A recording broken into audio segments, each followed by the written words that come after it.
Every act of betrayal begins as a test. How much will you tolerate before you strike back? Disrespect is never accidental. It is a probe, a question, a challenge to your strength. Disrespect is never small. It may arrive as a joke at your expense, a mocking tone, or a broken promise. But beneath its disguise lies the seed of something much darker. The danger is not in the insult itself, but in what it represents. Disrespect is a test, a quiet probe, an unspoken question. How much will you tolerate? How far can I go before you resist? When you ignore it, when you dismiss it as harmless, you teach the offender that your boundaries are not fixed walls but flexible lines drawn in sand. The moment you allow someone to cross them without consequence, you confirm for them that their behavior carries no cost, and what carries no cost multiplies. What is mocked once will be mocked twice. What is betrayed once will be betrayed again. Betrayal never appears in its final form. It begins in whispers, in broken trust too easily forgiven, in subtle slights, brushed aside for the sake of peace. The danger of this pattern is that disrespect grows bolder each time it goes unchallenged. It does not stay contained. It escalates. A seed becomes a tree, and what was once tolerable becomes intolerable. But by then the roots are deep and the damage spreads. Think of rulers in history who lost empires not through overwhelming enemies, but through the small betrayals they ignored. A disloyal advisor left unchecked invites treachery into the heart of power. A rival who insults without repercussion gathers courage to take more. Machiavelli himself warned that enemies are never so dangerous as those once considered allies, for betrayal from within cuts deeper than open opposition. The personal world is no different. A friend who takes advantage once will take advantage again. A partner who disrespects boundaries once will push them further. A colleague who steals credit for your work will not suddenly find honesty. They will sharpen their theft if you remain silent. Every betrayal you permit shapes the environment around you. You do not simply allow one act. You set a precedent. You declare through inaction that your respect is negotiable, that your trust is cheap, and that your loyalty can be trampled without consequence. Unchecked disrespect is not just a danger, it is a poison. It corrodes the strength of your character and teaches others that your worth can be bargained down. Worse still, it convinces you, over time, that you must endure it. That tolerance is the price of peace. But peace, built on submission, is not peace. It is captivity, and captivity, even when disguised as patience, will always end in destruction. The truth is simple. Betrayal, when left unanswered, grows bold enough to consume everything. That is why you must recognize the first signs, however small they appear. For every unchecked insult, every betrayal ignored, is not a closed chapter. It is the opening page of a story where your dignity, your strength, and your respect are slowly stripped away. Forgiveness is one of the noblest qualities a human being can possess. Yet when placed in the wrong hands, it becomes a weapon not of peace, but of destruction. Many people confuse forgiveness with weakness, mistaking kindness for permission. And when you grant forgiveness without consequence, you do not heal the wound. You invite it to be cut open again. Human nature is opportunistic. It searches for advantage, tests limits, and repeats the behaviors that bring reward without punishment. If someone wrongs you and you forgive them too quickly, too freely, or too often, they learn that their betrayal carries no price. In that moment, forgiveness ceases to be a strength and becomes a guarantee of further effort. The danger of misplaced forgiveness lies in its ability to erase accountability. To forgive someone who has shown genuine remorse, who has demonstrated change through action, is to allow growth and renewal. But to forgive someone who repeats the same transgressions, who mocks your patience with their persistence, is to enable their behavior. You become not their victim by chance, but their victim by design. Your forgiveness becomes the very fuel that emboldens them, the signal that assures them they can wound you without consequence, because you will always absorb the pain and allow them back into your trust. It is important to understand that people often push as far as they are allowed to. Children test the patience of parents. Employees test the boundaries of their employers. Friends test the strength of your loyalty. Every time a boundary is crossed and forgiven without accountability, a new rule is written. This is acceptable. This is tolerated. This is permitted. What begins as a single violation becomes the standard by which future behavior is measured. Forgiveness, when misplaced, rewrites the law of respect in the wrongdoer's favor. They no longer fear the weight of your judgment, because they know you will erase their debts as quickly as they are written. Machiavelli understood this truth with cold clarity. He wrote that cruelty, when well used, can prevent greater harm, but mercy, when misplaced, can destroy a leader. The same is true in life beyond politics. Mercy, given to the undeserving, feeds the cycle of offense. It is not kindness, but negligence. It creates an imbalance where one person repeatedly takes, while the other repeatedly gives, until the giver has nothing left but resentment. And resentment is the shadow of misplaced forgiveness.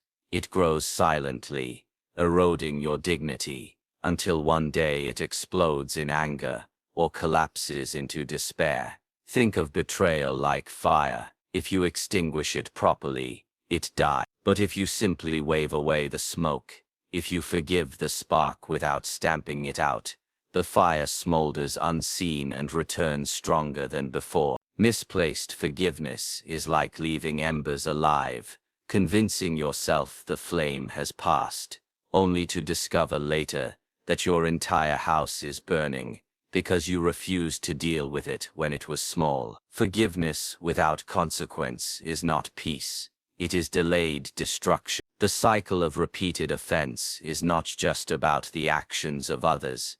It also reshapes you. Each time you forgive without cause, you teach yourself that your pain is less important than maintaining harmony. You silence your anger, bury your sense of betrayal, and tell yourself that patience is noble. But over time, this corrodes your self-respect. You begin to doubt your own worth, to wonder if perhaps you deserve such treatment. You make excuses for those who harm you, and in doing so, you abandon the one person who most needs your loyalty, yourself. Forgiveness, when misplaced, does not only empower the wrongdoer, it disempowers the forgiven. Consider the stories of rulers who allowed traitors to live after their treachery. Often, these traitors, struck again, emboldened by their survival, a spared enemy becomes a stronger enemy, because they now understand both your mercy and your hesitation. In personal life, it is no different. The partner who cheats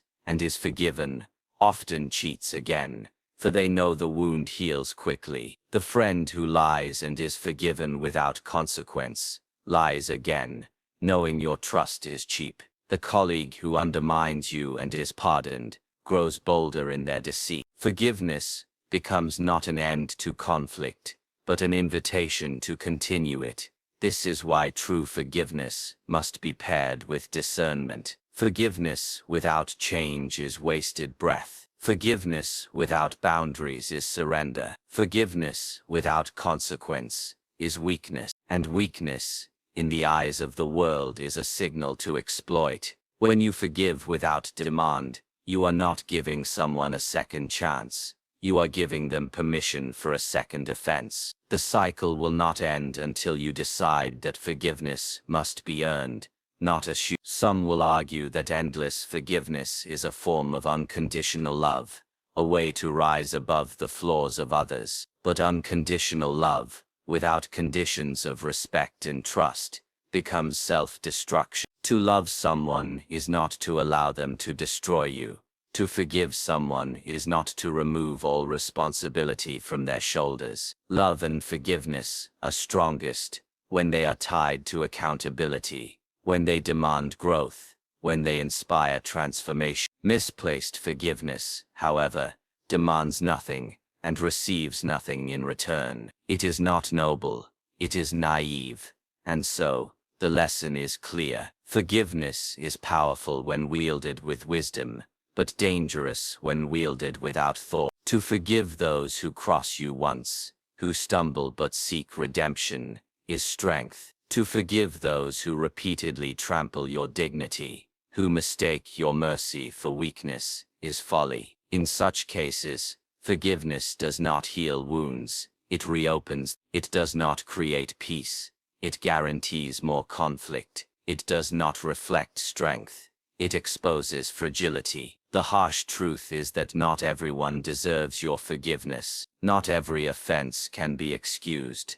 Not every betrayal should be overlooked. To believe otherwise is to set yourself on a path of endless injury, to become a willing participant in your own suffering. Forgiveness has its place, but it must be earned through remorse, through change, through accountability. Anything less is not forgiveness, but permission, and permission invites repetition. Forgive wisely, not endless. For when forgiveness is misplaced, it is not an act of grace, but a signal flare to the offender. You may wound me again, and I will still let you stay. Power and dignity are not preserved by words alone. They are sustained by decisive action. In every sphere of life, whether personal, professional, or political, people respect what they cannot easily bend. They may admire kindness, but they obey strength. They may appreciate patience, but they remember action. Dignity is not something you declare, it is something you enforce. And when boundaries are crossed, when betrayal or disrespect enters your space, only decisive action will preserve both your self-respect and the respect of others. To hesitate, to delay, to hope that the problem resolves itself, is to hand over control to those who wrong you. Action is the language of authority, and without it, dignity dissolves into empty words. The danger of inaction is not only that others continue to offend, it is that you begin to lose faith in yourself. Every time you fail to act when wronged,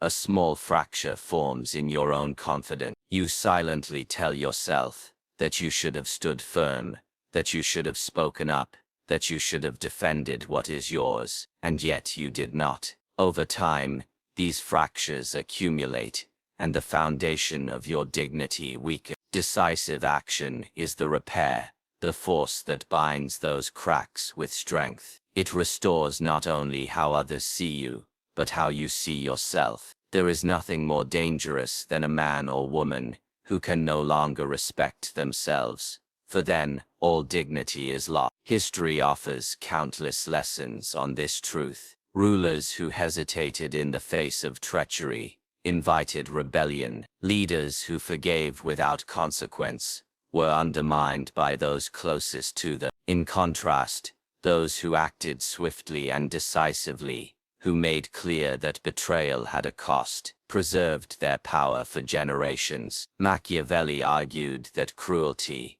if applied quickly and with purpose, can prevent greater cruelty in the future. A harsh but decisive action, taken once, may secure peace and stability for years, whereas hesitation invites repeated chaos. The same principle applies to the smallest conflicts in life. When a colleague attempts to undercut you, when a so-called friend disrespects you publicly, when someone exploits your patience, the way you respond will determine not only how they treat you in the future, but how everyone else around you views your strength. Decisive action need not always be violent or loud. Sometimes it is the quiet severing of ties, the refusal to engage with those who do not value you, the firm withdrawal of loyalty from those who misuse it. Other times it is direct confrontation, a clear and unshakable statement that what has been done will not be tolerated. In either case, it is action, not thought, not wishful silence, that restores balance. By acting, you send a message. My boundaries are not negotiable. My dignity is not a matter of debate. My respect is not up for discount. This message, once delivered, resonates not only with the offender, but with everyone watching. For humans learn not from what you say, but from what you enforce. Power itself depends on this principle. Authority is not maintained through endless speeches or declarations of goodwill. Authority is secured through decisive responses to challenges. Consider a king who ignores rebellion in one province, believing it too small to matter. That spark becomes a fire. Soon, the entire kingdom doubts his strength, and his crown slips. In life, your crown is your dignity. If you allow one person to trample it without response, others will follow. But if your response is swift, if your actions are clear, you extinguish the spark before it spreads. This is not cruelty. It is wisdom. It is the recognition that prevention is kinder than indulgence, that one sharp action now saves 1,000 future wounds. There is also a psychological truth to decisive action. Human beings instinctively respect clarity and strength. We may not always like those who are firm, but we do not forget them. The one who takes decisive action is the one remembered as a leader, the one who sets the tone. Conversely, indecision creates contempt. People lose faith in leaders who hesitate, in friends who tolerate abuse, in colleagues who never stand up for themselves. They may pity such people, but they never respect them, and respect, once lost, is almost impossible to reclaim. Action is the only way to keep respect alive, for yourself and from others. Some may argue that decisive action risks making enemies, that harsh responses may push people away, but the greater danger lies in becoming the person who no one fears crossing, who no one thinks twice before disrespecting. To act decisively is not to seek out conflict, but to set a boundary so firm that conflict rarely needs to be repeated. When others know that crossing you comes with a cost, they tread carefully, they weigh the risk, they hesitate. In that hesitation, your power is preserved. In that caution, your dignity remains intact. The cost of decisive action is small compared to the cost of endless offense. One must also remember that decisive action has a lasting echo. It teaches not only the offender, but also the entire environment around you. Just as a single moment of weakness invites others to take advantage, a single moment of firm action teaches others to respect your strength. A parent who enforces discipline raises children who understand boundaries. A leader who punishes betrayal ensures loyalty from the rest. An individual who refuses to tolerate disrespect commands quiet admiration from all who watch. The lesson is not just in the punishment, but in the certainty that the punishment will come. Certainty is power, and decisive action creates that certainty. In your personal life, decisive action also frees you from chains. When you cut ties with those who drain your energy, when you distance yourself from those who repeatedly wound you, you reclaim the time, the energy, and the self-worth they once consumed. When you confront dishonesty, when you expose betrayal, you liberate yourself from the silent poison of resentment. Decisive action is not only a shield, it is a form of cleansing. It removes from your life what corrodes your dignity, and leaves behind the space to grow stronger. The truth is clear: hesitation corrodes dignity, but action preserves it. Hesitation weakens power, but action strengthens it. To act decisively is not to be cruel, but to be wise. It is the recognition that your dignity and power are not gifts given freely by others, but treasures you must defend yourself. The moment you allow others to take them, they are gone. But the moment you act with clarity, with firmness, with resolve, you make it known that your respect is not cheap, your boundaries are not illusions, and your power is not up for debate. In the end, decisive action is the guardian of dignity and the shield of power, and without it, both will wither into nothing. Patience is often praised as one of the highest virtues, and rightly so. It allows us to measure situations carefully, to see beyond the immediate moment, to withhold reaction until the truth of circumstances reveals itself. Patience keeps us from being slaves to impulse, and it ensures that our choices are deliberate rather than desperate. Yet, patience without the possibility of a ruthless response becomes hollow. If people know that your patience has no end, it ceases to be a sign of wisdom and turns into a signal of weakness. The balance between patience and ruthless response is therefore essential. It is what transforms endurance into strategy and restraint into power. Patience without strength invites exploitation. Ruthlessness without patience invites chaos. But when the two are combined, they create a force that is both feared and respected. The art lies in knowing when to wait and when to strike. Life will always test you with disrespect, betrayal, and provocation. To react instantly to every slight, to treat every offense as a war, is to exhaust yourself and appear unstable. Such impulsive ruthlessness undermines credibility, making you seem reckless rather than strong. But to never respond, to allow offenses to pile up endlessly under the banner of patience,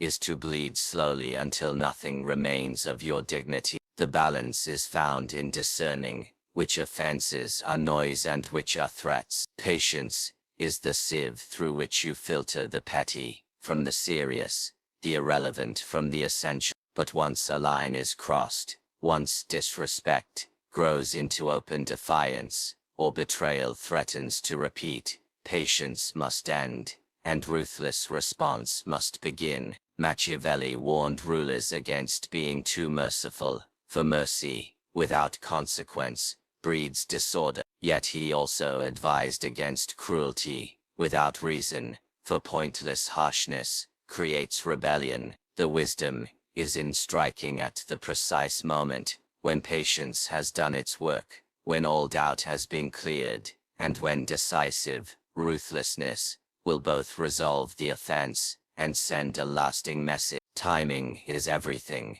Too soon, and you seem irrational. Too late, and you seem weak. But at the right moment, action becomes unshakable. People understand not only the cost of their behavior, but also the weight of your judgment. They learn that your patience is not endless, but calculated, and when it runs out, the response is total. The danger of leaning too far into patience is complacency. It is easy to tell yourself that ignoring disrespect is noble, that waiting endlessly is a higher path. But such patience, when unending, transforms into quiet surrender. The offender learns that you will tolerate anything, and soon the line between patience and weakness vanishes. The danger of leaning too far into ruthlessness is tyranny. If you punish harshly for every mistake, if you respond with fury to every minor offense,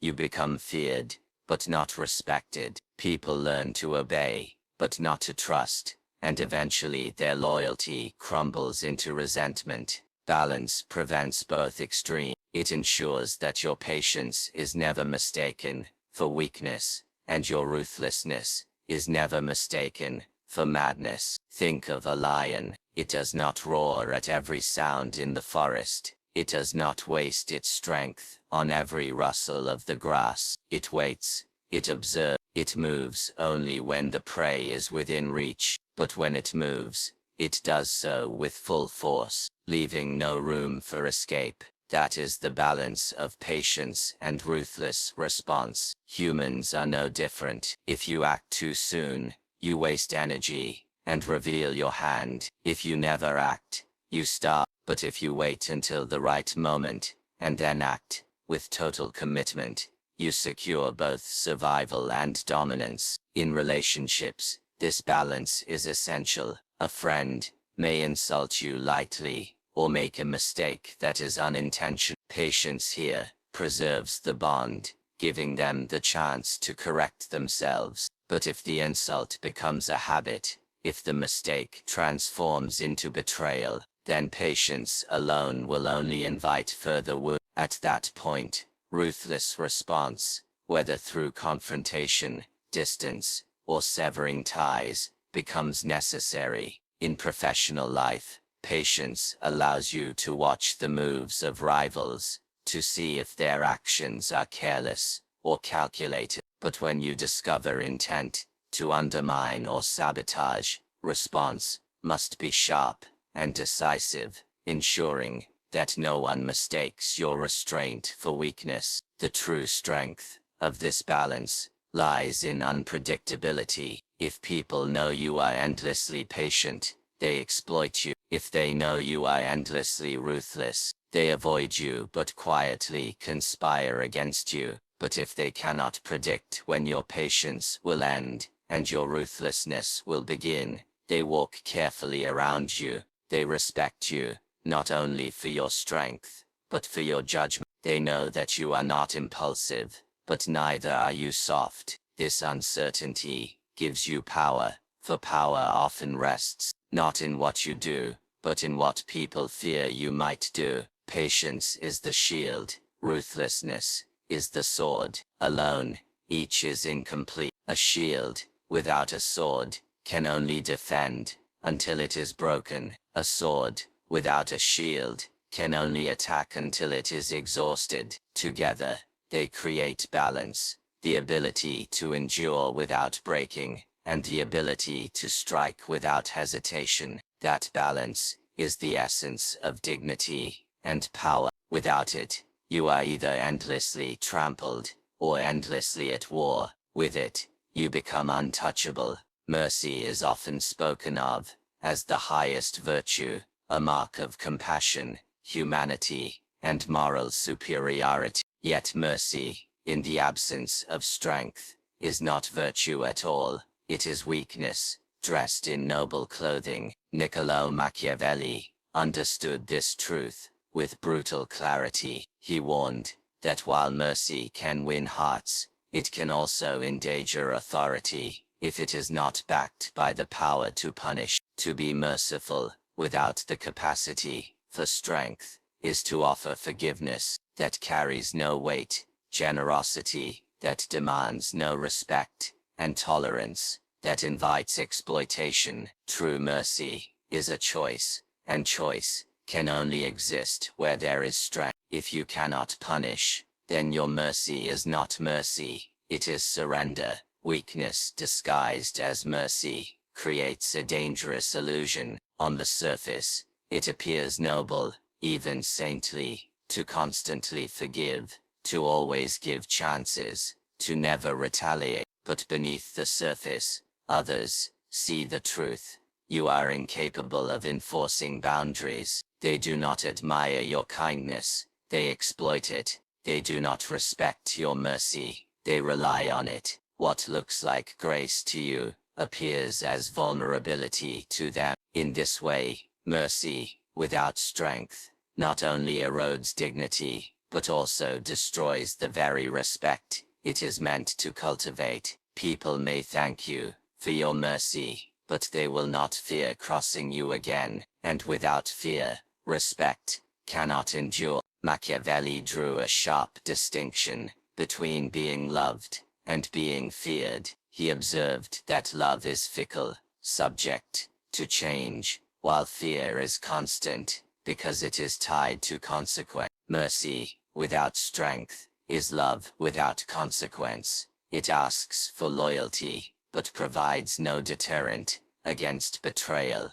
A ruler who spares enemies, but cannot enforce order, will soon be overthrown by those same enemies. A leader who forgives disloyalty without punishment breeds more disloyalty. Likewise, in personal life, an individual who repeatedly offers mercy without enforcing boundaries teaches others that betrayal and disrespect come at no cost. The cycle continues until mercy no longer heals wounds, but deepens them. The paradox of mercy is that it only has value when it is scarce, when it is backed by the possibility of the opposite. If people know you can be ruthless, but choose mercy, your mercy is respected, even treasured. But if they know you cannot be ruthless, your mercy is meaningless. It is not seen as generosity, but as inevitability. It does not inspire gratitude,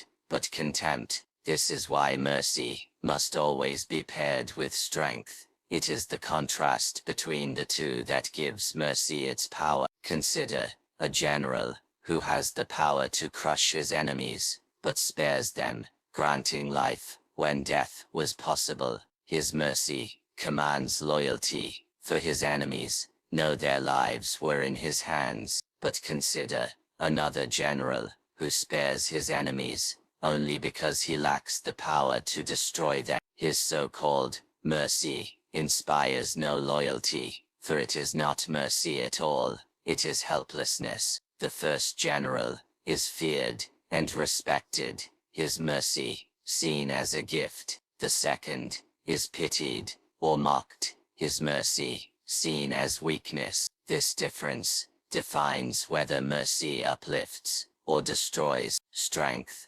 therefore, is the foundation upon which mercy must rest. This does not mean cruelty for cruelty's sake, nor punishment for every offense. It means having the capacity to enforce boundaries, to demand respect, and to punish betrayal when necessary. Only then does mercy have weight. When you choose to forgive despite having the power to retaliate, people recognize your mercy as strength, under control, not weakness, exposed. They see that you could have destroyed, but you chose to spare. That is the essence of true power. Mercy becomes meaningful, not because it is given freely, but because it could have been withheld. One must also understand that mercy has its limits. Too much mercy weakens authority, while too little breeds fear